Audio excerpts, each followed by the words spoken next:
What is the use of a vector? How it is useful for us? We know there are several physical quantities which we have already learned. Among them, some of the physical quantities are termed as vector physical quantities because they have both magnitude and direction. Those vector physical quantities can be represented on paper with vectors. The vector physical quantities can be represented on a paper with a vector. For example, if you take a force of 100 newtons acting due east, a force of 100 newtons acting due east, this force can be represented by a vector. Consider the natural directions north east, north south and east west.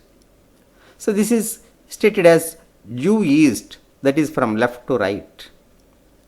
So take 1 centimeter is equal to 10 newtons. A length of vector of 1 centimeter equal to 10 newtons. Then 100 newtons will become equal to a vector of length 10 centimeters. So construct 10 vectors each of 1 centimeter in length. Then this total vector it represents 100 newtons of force. It represents 100 newtons of force. See the direction. It is parallel to east-west, west-east direction, west to east. Hence, it represents due east.